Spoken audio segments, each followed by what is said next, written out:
It is Tuesday, November 21st, 2017. We're here in the studio at Fingerlakes 1 TV with our beloved Jim Sinacropi. Thank you so much for hosting us every month. This is the Melissa Killeleagh Show, and I am Melissa Killeleagh. I am here with you today with a couple of really special guests. One secret guest, too, who's hiding in the corner. But what we're going to talk about today, this podcast has been brought to you to bring some of the great news of the world right to you. We are inundated daily with so much that, that pulls us down or can be heavy or difficult for us to deal with. And so I like to bring the news that's uplifting, exciting, inspiring. So we go through 4 segments on this show. And the first is women who make the world a better place. Second is men who make a difference. And then we talk about some things out and about in the community in the greater Finger Lakes region and sometimes, the world at large. And wrap up with some ideas and inspiration. So today in studio, we have 2 guests. One of them is Susan James, and the other is Tom Seeley. Now, these 2 are near and dear to my heart in that they feel like, that kind of soul family that you meet. Those people who cross your path and you have so much in common that you can't help but want to share their story with the world as well. Now, the interesting thing about the 2 of them is that they both have a background in law, and they are both great examples of what it's like to live life on purpose and to pursue the things that you love. So we're going to start with Susan James today because she is a woman who is making the world a better place. And she brings to you this beautiful new concept of the Sunshine Studios of the Finger Lakes. So Susan, I just want to thank you so much for coming on the show today. Yeah, thank you for inviting me. I'm so happy to be here. Absolutely. So I would love it if you would just share with everybody a little bit about what you do and what the Sunshine Studios of the Finger Lakes are all about. So I just launched the Sunshine Studios of the Finger Lakes recently. It is a wellness business where I am a Ayurvedic health counselor, NAMA certified, National Ayurvedic Medical Association certified Ayurvedic health counselor. And I am bringing Ayurvedic health counseling to the Finger Lakes and for those people who don't know what that is, can you talk a little bit about that? You and I both share this concept in common because of yoga teacher training, but I would love for you to tell a little bit about that. Sure. So Ayurveda is an ancient medical science, and it's 5,000 years old, originated in the continent of India, and it is the sister science to yoga. And Ayurveda and yoga developed at the same time. Yoga took the jetliner across the pond, and Ayurveda is taking the rowboat across the pond. And somewhere along the way, getting across the pond, Ayurveda and yoga became separated. And what I have learned in my training is that there is no yoga without Ayurveda, and there is no Ayurveda without yoga. And yoga is the meditation, mindfulness, physical practice. And Ayurveda is the medical science. So in the West, it's a full medical science with surgery and all in India. But in the West, we concentrate on diet, simple diet and lifestyle adjustments to live with your body's basic home-based constitution, which everybody has one, and to always try to get back to that, to live within the seasons, to live with any particular ailments you might be experiencing at the time. And Ayurveda uses yoga as medicine, so I am also in yoga teacher training, as you mentioned, right now, and finishing that up early 2018. So I will be having that as a piece to Sunshine Studios when I am certified. I'm actually starting to teach yoga at Grounded by Yoga, which is my yoga teacher training studio, and so I'll be doing that in 2018 as well in Bloomfield and Canandaigua. And I am also trained in Reiki, so I bring that that calm and gentle kind of nervous system calmness, body work in a way, all part of Sunshine Studios into the wellness world. I love it. Thank you. I absolutely love it. One of the things that strikes me, so a couple of episodes ago, I had Heidi Lindecker on as a guest, who is another practitioner in the field of wellness in this area. And she focuses on helping people kind of get to the heart of their stories around all things wellness, but specifically nutrition.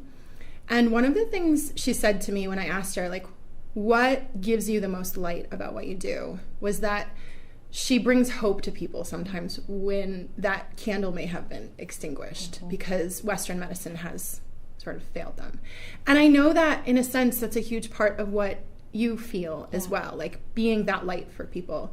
So talk to us a little bit about the ideal person who is in front of you when you're working with them through an Ayurvedic practice or consultation. Yeah, I think that the ideal person is somebody who is looking for wellness instead of a quick fix.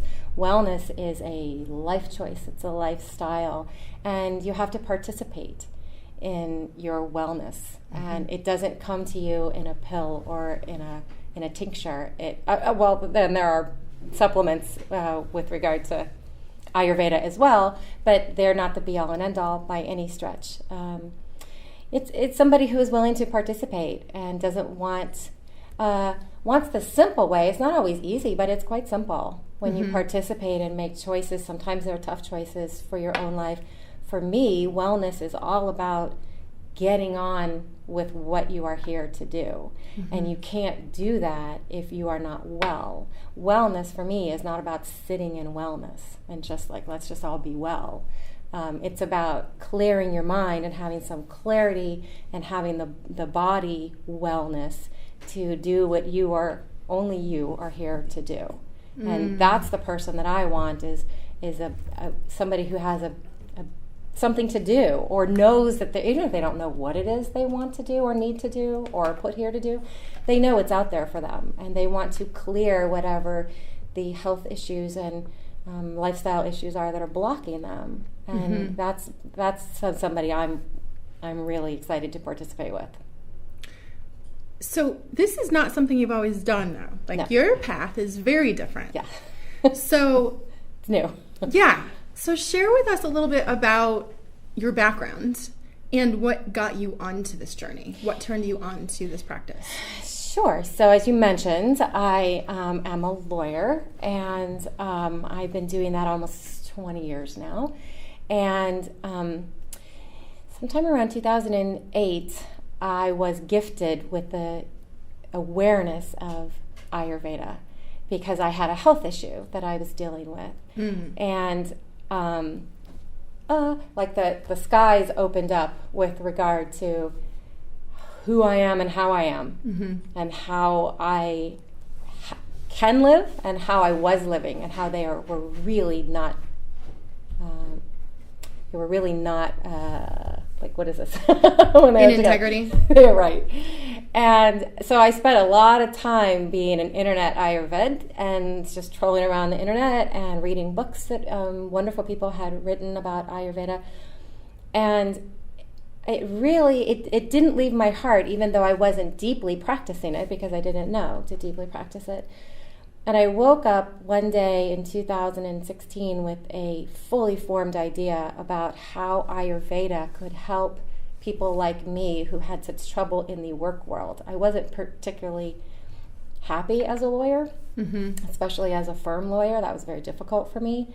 And when I have this idea that I would like to take Ayurveda into places like law firms or corporate settings to help both the employers and the employees understand what different base constitutions of people look like, and how a well-rounded workforce makes everybody's life happier and makes everybody's life more productive, and the managing partner or the boss gets more productivity and fire out of all of those people.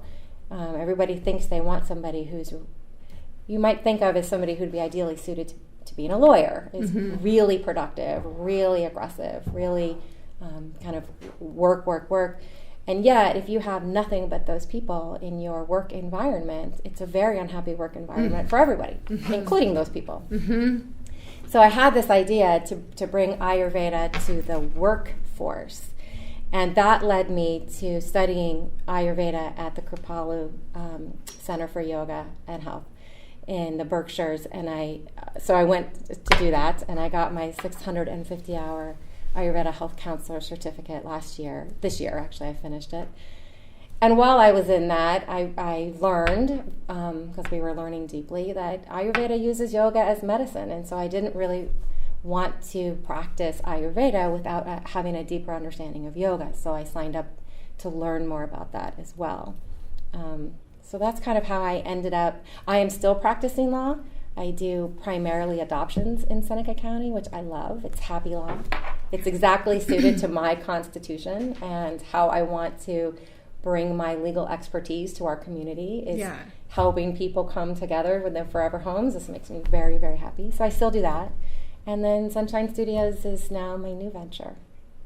It's so exciting. Co-venture. So I'm going to plant a seed and then come back to the next thing I'd love to discuss. But next year, you and me, Berkshires.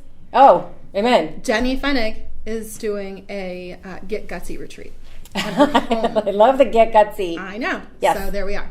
Consider it a done deal. Awesome. So here's the thing. When you were working most recently for your firm, that was in Syracuse, correct? That was quite a while ago. Okay. That was. But that was the most recent. I have been working for myself here in Waterloo since 2005. I worked for a firm right out of law school. I worked for 2 firms, both in Syracuse. Okay. And it wasn't particularly suited to me, I think they would agree. Yeah. It wasn't particularly suited to me. And my station in life and my home-based constitution. Okay. So working for myself, my husband and I have a law practice here in Waterloo, down the road in Waterloo. And we've been doing that since 2005. Beautiful. Yeah. So that's the rabbit hole I wanted to go down. Yes, go down. So what brought you to this area was your husband, correct? Okay. Yes. So for those of you who are watching, I had the pleasure of having lunch with Susan before coming onto the podcast today, and we had a really great discussion. But one of the things that I have seen publicly that I adore is how she can honor and celebrate her relationship to her husband. They're two very, very different people, but we had a great conversation about what it means to be able to have such separate belief systems and ideas about the way the world works and to come together over love. So can you just talk to me a little bit about that? Because I want the world to hear what that's about. Sure, I love my husband. He's so wonderful. We are very different. Even from an Ayurvedic perspective, we have different home-based constitutions. Mm-hmm. And that's the seat from which we operate all the time. Mm-hmm. Even when we're balanced, we're still very, very different. He comes from a very kind of stable, life here in Seneca Falls, born and raised Seneca Falls, now lives in Waterloo. I'm kind of bopped all over the country, and I'm probably safe to say much more liberal than he is in his political thinking and in my political thinking. And it works for us because we deeply, deeply care what the other one thinks. Mm-hmm. And we want to know why they think that way. Mm-hmm. And we sustain conversations for years long. I mean, we come back at it and we will say, I'm not married to this idea, but I'm putting this thought out there. So let's talk about that. And, we've had conversations, I don't know, probably since the day we met, that we're still wondering about and concerned with. And the level of respect for, even when I cannot believe he believes what he believes. It's shocking to me.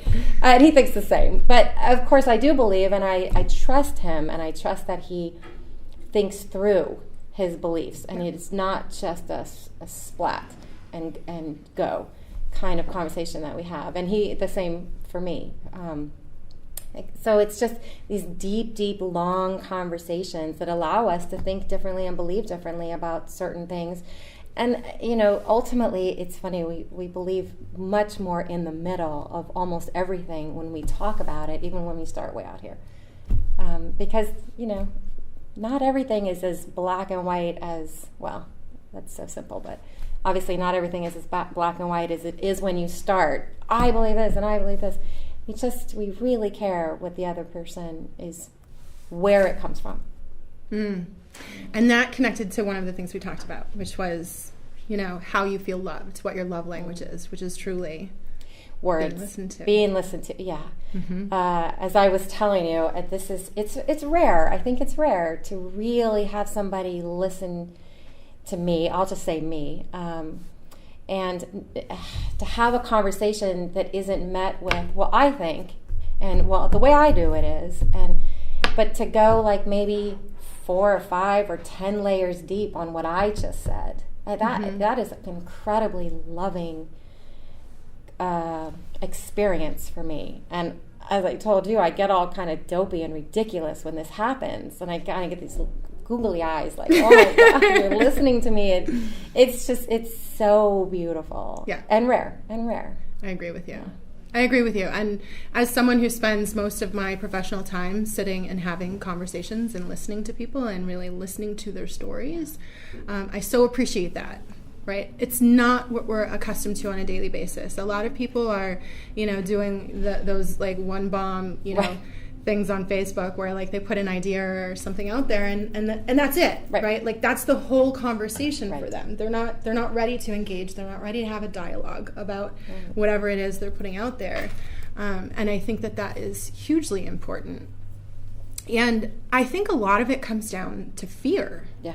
It comes down to fear. And I have to imagine that in a relationship as intimate as with your husband, for example, that fear could even, guide us down a path of not having those kinds of conversations. Of course. So one of the things I'd love for you to share, Susan, is what inspires you to keep going every day, even when you're afraid? Because not only, are there moments that you could experience that, I'm sure, in your marriage, but also bringing something like Ayurveda to the Finger Lakes, which is so outside of what people are accustomed to, even in our, small hometowns of Seneca Falls and Waterloo, New York. So what inspires you? I think for me it's optimism. I was born with a natural sense of optimism, and there's no earthly reason why me at my age, given the experience that I have, the law career, that I could ever believe that I could be a working writer or have a wellness business in a town with 4 stoplights. There's no that doesn't make any earthly sense. And yet I remain optimistic about it all the time. All the time. And again, I can't even say that is reasonable. It just is. It just is. I just have a sense of optimism and faith that this is what is mine to do. And as long as it's mine to do, then I get to keep doing it. I keep waking up every day and showing up and keep doing it. It's like that Marianne Williamson quote, right? When we can be that light, then we give others permission to do the same. So I love that. I love that. Hope. Yeah. Yeah. So everybody who's watching, again, Susan James, a woman who is definitely making the world a better place. She's here. She's practicing law with adoptions in Seneca County. She's got her own wellness business. She has written a book. We didn't even touch on that. We're going to touch back on a few things in a few moments, but I hope you had such a great time meeting her. And now we're going to take some time to meet our other guest in the studio today, Tom Seeley. So Tom, thank you so much for coming. Thank you for having me. Absolutely. So similar to Susan, also an attorney, but still practicing, and that is the majority of what you're doing these days professionally, correct? That's correct, yes. Okay. So tell us a little bit about your business, which is Fingerlakes Holistic Divorce Mediation, and what that's all about, and how you decided to go down that road. Okay. Fingerlakes Holistic Divorce Mediation is, I set that up earlier this year with the goal of revolutionizing the way people get divorced. We have this paradigm that when you want to get divorced, you bunker up, you hire a lawyer, and you start, an all-out war against the other person, right? We fight, we attack, we just lob these bombs from behind the bunker, right? But the reality is, divorce is not a legal problem. Divorce is an emotional problem. And when we hide behind those bunkers, we don't really resolve the issues that caused us to have to get divorced in the first place. And we don't, the current sort of paradigm doesn't actually resolve those issues, and people end up making the same mistakes. And we go down that same road over and over again. What inspires me is to help people look inward and to create an environment where where we have the space to look at ourselves, we have the space to understand what happened, why this marriage ended. If they're children, we have the space to really work together to make sure the divorce doesn't become their problem as well. So that's a nutshell for now. Awesome. So one of the things that I understand have influenced the direction of your business is your own turning inward, right? Correct. So for the last 5 years, you've had a pretty strong meditation practice. Correct. Can you share with our viewers a little bit about what that looks like and some of the activities that you help facilitate here in the Finger Lakes? Absolutely. Yeah, so when I started to get, when my marriage ended, I was in a pretty confused and lost place. Seems normal. Right. And so I went to see a counselor, and, I went to see this counselor initially with the idea that I would save my marriage, which, as a lawyer, I've told people 1,000 times that never works, but yet that was my response. And what I found was that I was broken up inside into a lot of little pieces and wasn't really sure who I was. And this counselor taught me to meditate. And initially I meditated for 5 minutes here and there. I didn't want to admit to anybody that I meditated because I thought, they would think I was like going to go live in a cave and put robes on and things like that. So I literally would drive my car to the corner of a parking lot and I would set a timer for 5 minutes. And what I found was this incredible release. I found that I didn't have to let my life be defined by the emotions that I was feeling, that I could actually notice that I was the person inside who was experiencing these emotions. So, I wasn't depressed, I was experiencing depression. I wasn't sad, I was experiencing sadness. And, there was a tremendous lightness that emerged from that, and a tremendous clarity as well. So I developed this practice over time intermittently, and then about 1.5 years ago, as I was feeling incredibly unsatisfied with my general practice law career, I started to meditate more regularly, and I took I did some coursework, worked with some other teachers, and started meditating twice a day. And I was given, this book called The Mindfulness Survival Kit by Thich Nhat Hanh. And in that book, he discusses that you can't meditate alone. You have to create a community. And I happened to mention that to a friend who said, hey, we've always been looking for something like that in the space that we have. So that is a mutual friend. That is a mutual friend. Who's Angela Dadabo, who is one of the founding members of Auburn Public Theater. Got to put that plug in. Yes, got to put the plug in, of course. And it was great because I was looking for a place, but I wasn't really sure where, and I didn't know who to ask. So it was it saved me a lot of trouble, and I ended up. So we started this group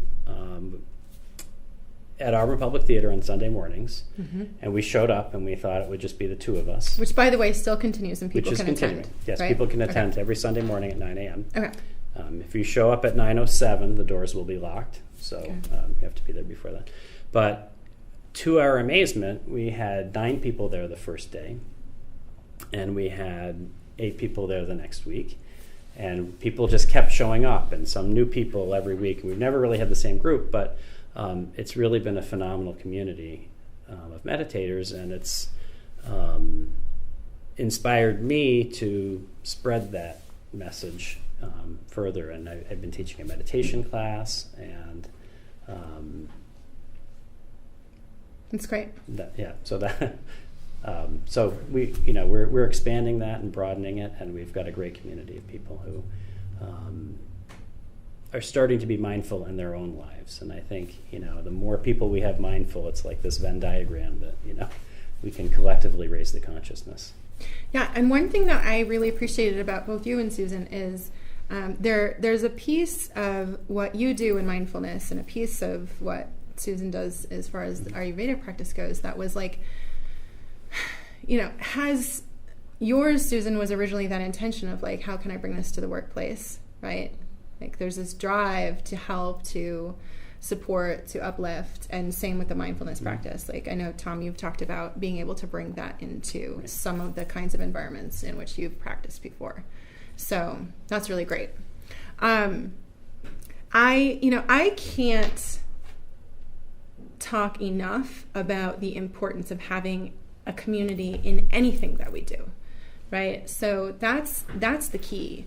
In this case, when we're talking about meditation, we're talking about yoga, we're talking about Sangha, right? Like that's the community. But in life, like it's so important to find the people that you want to walk down this road with, the people that you want to share this journey with. And what's so great is that these two people who are in the studio today are two people I've discovered in the past year who are those people for me, along with one that's hiding in the corner who has been in my life for 25 years. So we'll talk about her in a few minutes. But I want to switch gears a little bit and leave a little bit of this behind for a moment and talk about some really, really important topics. Like, let's settle this dispute once and for all. And so, Jim Sinacropi, you're going to have to weigh in on this. You're going to have to weigh in. One says Fingerlakes has a little L, and one says Fingerlakes has a capital L, and there's two words. What is the verdict here? Definitely two capitals. Okay. All right. What do you say? Tom? Absolutely two capitals. Okay. Yes. Jim? Uh-oh. Two capitals, but it's never been defined. But if you look at the way New York State will recognize it in any type of legal literature or tourism literature, space capital L. Yeah. Okay. But I've seen it both ways, and I actually think that the original, I think maybe in 1950, it was little L was the standard, and somehow it's kind of evolved since then. So, yeah, actually, the reason why I ask is when I started to go to school here, when I started at Ithaca College, a lot of the highway signs still had little L. Really? Yeah. I seem to in Finger Lakes,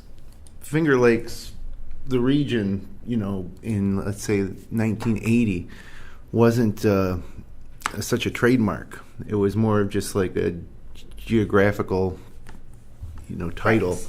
Where now it's, when you say Finger Lakes, there wasn't the wineries, there wasn't the tourism industry. Now. Right. So I think maybe as the tourism industry grew, that to put it that way with a capital L, it looks more appealing maybe on literature or promotional items, but that's just a working hypothesis that I came up with in the last 3 minutes. I didn't know.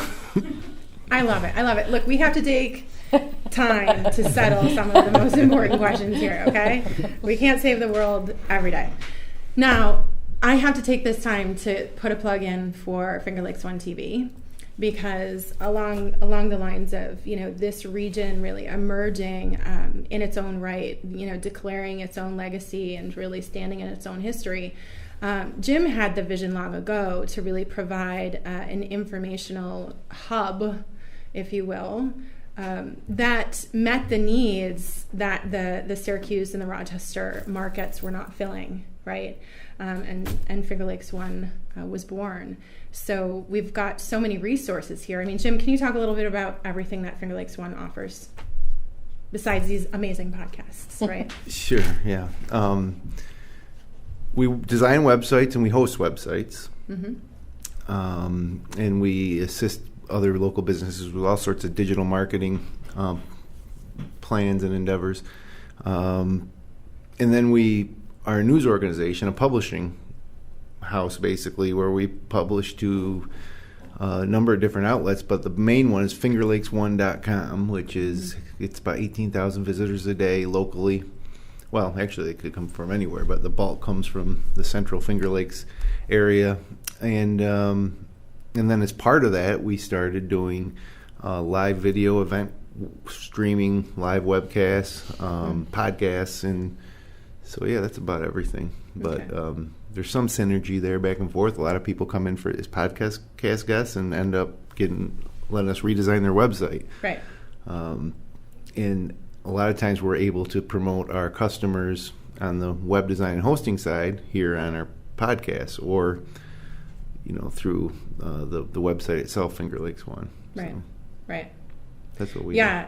I can so appreciate the vision that you had, though, when you started this, because the world of information looks so different back then, right? I mean, I'm not saying it was like 1875. Well, what happened was we when we first came up, it was wildly popular, and we had a message board where it was crazy active. Yeah, all the forums. It's what people talk about in the county office building all day long. Okay. Yeah. But then Facebook became prolific, and so people used to in 2002, people used to visit our website maybe 10 or 20 times a day, maybe more. And after Facebook, we didn't necessarily lose people that visit our site. They just visit it less often. And not only Facebook, but there's just a lot more out there on the internet to do. Absolutely. So now the big shift is mobile. We're going to mobile. We're getting more views on mobile than we are on computers and laptops. Right. So it's always changing, but we just want to be the first and most comprehensive information source out there for our region, as far as news and weather and sports and lifestyle. I love it. Pieces. So thank you for creating this space. Thanks for being a part of it. Yeah. So for those of you this is your 1 year, 1 month anniversary of the show. It is. Last month marked a full year of podcasts. Yeah, absolutely. And for those of you who don't know me, Melissa Killeleagh, I live here in Seneca Falls. I love the legacy that we stand on, right? So all things having to do with women's rights. In fact, recently I worked with Arbonne Charitable Foundation. I'm a regional vice president and independent consultant with Arbonne. So I've been in network marketing for the last 10 years, but we secured funding through Arbonne Charitable Foundation for a program that's going on here in Seneca Falls called First Amendment, First Vote, which is going to be a program that supports young women in high school learning more about civic engagement, both understanding the information and kind of rooting themselves in our history, but also in being able to see themselves as leaders in the political field and being able to see themselves in public office. So I'm really excited about this initiative. I'm also a mom. I have an 18-month-old son. One of these days he will be my primary guest for the show. Jim's like, watch out. But that is definitely my primary role, and then filling in the rest of my day with my business, because I work from home and I work from my phone, and so I can really be and do whatever I need to do to take care of business. I also am the community liaison for Fingerlakes Woman magazine, and so I love to put the plug in for that magazine as well. It's a great resource for anyone in the area who's making decisions about any kind of business that you wish to engage with. If you're looking for a doctor, if you're looking for an attorney, if you're looking for someone to help you on your wellness journey, it's a great resource to just be able to pick up and see the experts in our fields, and then also to get our calendar of events and see what's going on for the next couple of months, because that comes out quarterly. So the next one will be out January 1st, and if anyone wants to get the word out there on their own business, please reach out and let me know. But we're going to come back to our guests here, because as I was talking about going to school here in the Finger Lakes, which is what brought me here, I went to Ithaca College for undergraduate, and then after leaving for a bit and heading out and falling in love with Northern California, Susan, yes. I came back to do graduate work at Binghamton University while I was living in Ithaca, and slowly made my way up the lake for many reasons, not the least of which is the political climate in Ithaca, New York. But we don't have to say too much about that. But when I talk about education, there's something deeply fascinating for me about our guests today, which is the different avenues that we follow, and how our journeys are not always a straight line. So Tom, for example, started in a very different field. So I'm sure he was understanding what I was saying when I was talking about the world of information being so different, even 10, 20 years ago. So Tom, if you would share a little bit about your education background and how that contributed to where you are today, we'd so appreciate it. Sure. Well, there's a little bit of full circle in some ways. I also moved to this part of the world for college. So I came to this part of the world to go to Syracuse, wearing my Syracuse colors today, to be an art major. I was actually to be a sculpture major.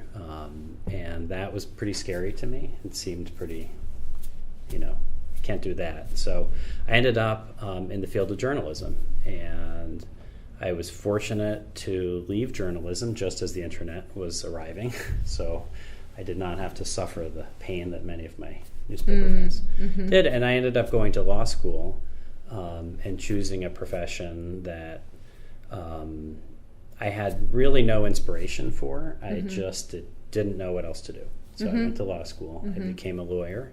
I practiced law I'm still practicing law, but it took me about 12 years of practicing law and being completely unsatisfied and unfulfilled to start looking inward and say, what really feeds my soul? And mindfulness is really the beginning of that. So that has brought me to this place of creating this holistic divorce mediation business, to wanting to broaden and expand contemplative practices throughout central New York. Awesome. And the Fingerlakes. So I'm going to back up a little bit. Yes, okay. Because something you said really strikes me, which is, I think it's really commendable to make the decision to go to law school when you don't know what you're going to do, right? Like, a lot of people would not know what they're going to do, and they might go work for Burger King. Okay?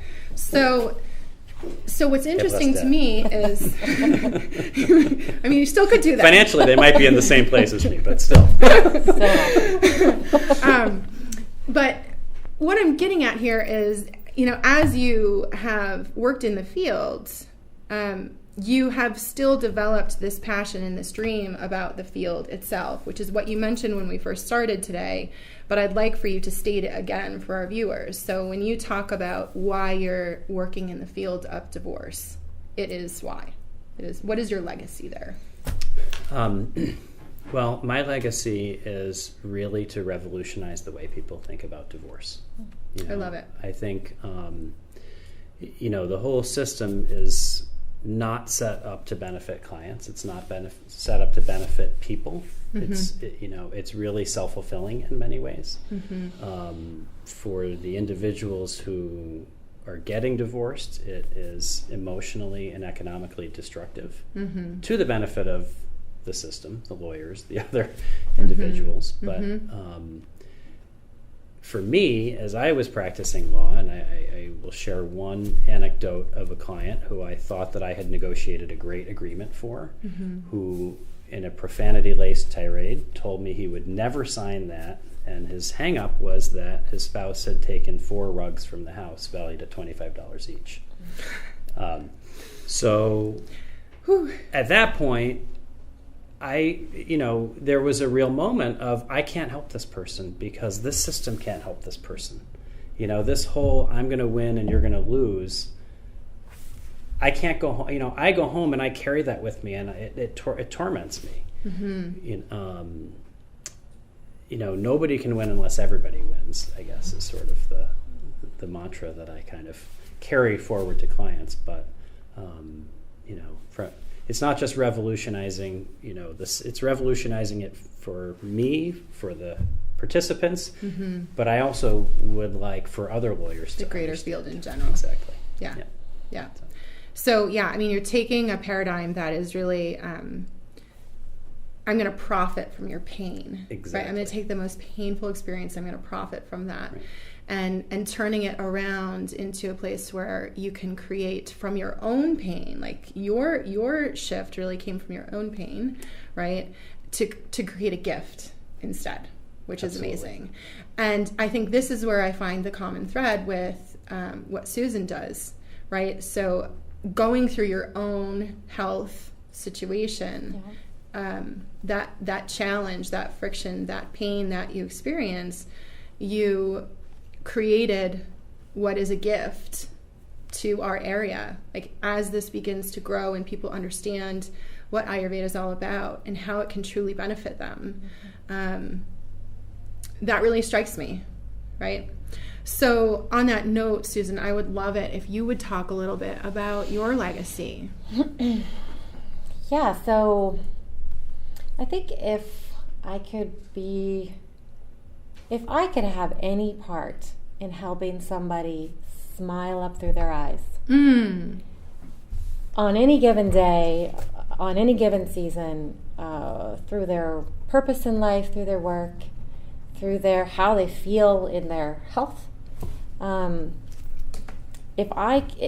the simplest suggestions of diet and lifestyle, and let's be clear, lifestyle is everything. Lifestyle is work, it's love, it's children, it's how you commute, it's what you listen to on the radio. It's lifestyle is everything. So Ayurveda is everything. And if I could have any part in somebody being just truly inside of themselves and enjoying that and smiling up through those eyes, that's a life well lived for me. And if I fall short of that mark, if I could even just be remembered of somebody who smiles up through her eyes, that's even tiny bits, I would go gracefully. I love it. You've already imprinted that on me. No, thank you. I so appreciate it.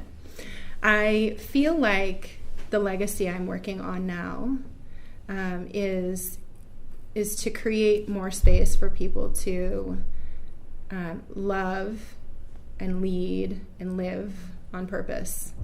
And that is so much of what we talk about here on the show, right? So great. So again, we're going to tackle some more really tough questions. So the next one I want to ask you is, socks or no socks? No socks. Never any socks. Ever shoes. No shoes, no socks. So for our viewers, I have to say, one of the conversations that we bonded over today was the fact that Susan works 90% of the day barefoot. Whenever possible. Yes. And even in the winter. And I love that. I love that. So there's some very serious things that that relates to, which is your ability to ground, right? Like your ability to connect. But it also is fantastic because it reminds me of my entire existence in so many different incarnations. Like as a kid, not being able to have the toes get crooked on my socks. So mom, when you're watching, please remember this. Okay. Yes, I'm validating your own experience. Or as I got older, really having the struggle of okay, what are these different socks for? We've got socks that are like little peds that you're supposed to wear in loafers, and you've got socks that are cruise socks and tube socks and all these crazy things, and I can never get the right socks. So complicated. Right? Yeah. So I shared this story with Tom as he was driving over, because I was because here's the deal. Today I wore ped socks and I've got boots on. Look, I'm going to show you. I've got boots on here. And they're sucked into the vortex of the boot, right? And he's like, tell me what happened. He was going to pull over. He was going to pull over to fix his socks. Yes, I had the same experience as I was driving over. My sock, it was, my now college-age son always pilfered my socks because at one time he liked ankle-length socks and then he didn't anymore. So it's dark in my room and I wear black socks, so I typically just grab the socks that are on top of the pile, and these happen to be anklets, and as I was driving, my sock was bunched down, and I strongly considered... And you couldn't be metaphor. late. You couldn't be late. I didn't want to be late, right, because, for obvious reasons. Yeah. So, viewers, seriously, Seriously, these are really important questions, so let us know, right? Socks or no socks? Can I add one thing? Yes. The same child who stole my socks, when he was about 5, he told me he wished he could live in a land without socks. Oh. See? That's where Susan and I are living together. All right, so we're going to get ready to wrap up, but I want to talk about a few more things. One of the segments that we like to do is out and about in the community. So I wanted to share a couple things just about my day today to promote a couple of local businesses. One of them is Cafe 19. Susan and I had a lovely lunch there. It's one of my go-to places for lunch because I can safely do gluten-free food, but it's very flavorful and quick. Great service. I just love the environment. I love being inspired by all the photos of all of our amazing women who stood before us in our world of women's rights. But also this morning I got together for coffee with my girlfriend, Lisa Genovese. So she owns Yoga at Geneva Street, which is a community of practitioners who come together to provide all things community, not just yoga. So there's frequently potlucks and seminars that are going on in that building. So if you get a chance to check that out, you can find them on Facebook. That's Yoga at Geneva Street and Lisa Genovese.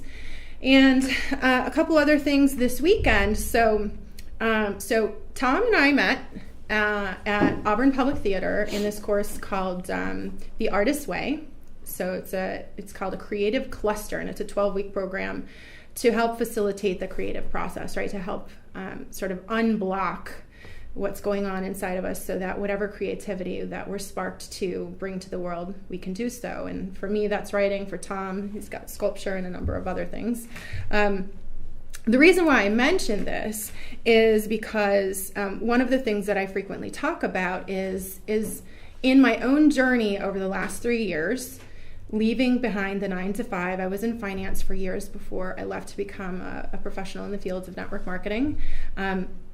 I had to let go of some things that had to do with mindset. And one of them was the concept of always being busy.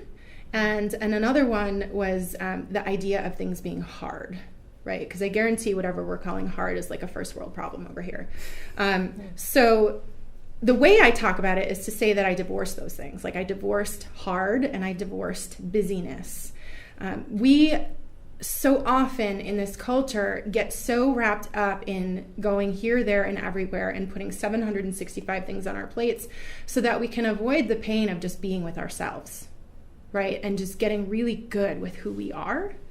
And so I had to let that go, and I had to learn how to truly live a life that I love and figure out what that looked like. And I feel like for so many years of my life, I was so busy that I had no idea what that would look or feel like. And here I am 3 years later, and it's becoming very clear to me. Part of it is doing things like this podcast, being able to share other people's stories out in the world and to connect people meant to be connected and to be a catalyst for great movements in this world. So this weekend, we have decided to bring together some of these concepts, and we are going to offer a workshop this Saturday from 10 to 11:30 that you can participate in from the privacy of your own home, from the comfort of your bedroom. You can be, as my girlfriend Danielle calls it, business on top and party on the bottom. But our workshop is to divorce busyness and marry mindfulness. And so we're going to go over some contemplative practices that allow the soulful entrepreneur or the busy everyday practitioner to really reflect on their own experience of what's going on in their life, dig a little bit deeper, get clear on some things that they could be doing to undo that busyness and literally get good with where they're at, right? So as Susan and I were saying earlier today, it's all about doing less and being more. When we talk about where people are at when they're at the last few hours of their life, they're not worrying about whether or not they got the award or they put in the 80-hour work week or any of those things. What they're worried about is like, did I live a life of joy? Did I bring happiness to the world? Like, they're worrying about the things that are their legacy. And so those are the questions that I love to ask here. So to wrap up, so if you want to participate in that workshop, just get in touch with me. You can find me on Facebook, Melissa Killeleagh, and I would love to help you get connected. And in the meantime, to leave you with some ideas and inspiration, we are heading into our U.S. holiday here, Thanksgiving. So I want to talk about gratitude for a moment. And I also want to put in a little plug for my dear friend Katie McIntyre, who's been coming on Fingerlakes One TV on a weekly basis to do a podcast called Loving Cup, Elevate Your Life. So you can come on and listen to the interview she's doing with parents and children about gratitude and about the things that we're grateful for. The practice of gratitude is one of the most profound ones that you can create as a habit in your daily life to really live, lead, and love your life, right? So one of the practices that I use is every night before I go to bed, I'm either mentally or on paper writing down 3 things that I'm grateful for, but I start from a feeling space. I've talked about this before on the show. It really start with the senses, So, something like, I'm deeply grateful for the way the light shines through the window and offers me these moments to reflect. Or I'm grateful for this, cookie that my mother baked me before I go to bed, right? So what I'd like to do is have our guests here today, Susan James and Tom Seeley, share a couple of things that they're grateful for this week, and then I'm going to share one very special one that I am before we go. So Susan, if you want to start. Easiest assignment all week for me. Love it. So my family's coming together for the holiday, which we spend our holiday on Wednesday, which, the U.S. is Thursday, but for divorce reasons and making sure that the child doesn't ever have to pick, we have always done our Thanksgiving on Wednesday, and I am so grateful for parallel parenting and a divorce way back when that leaves me whole today, absolutely. Mm-hmm. And you, Melissa, when I think of somebody who smiles through their eyes, it's you. Thank you. You are the embodiment of a balanced home base. And I really am grateful that I have come to know you. Thank you. Truly. Thank you. Tom, would you like to share the things you're grateful for? Sure.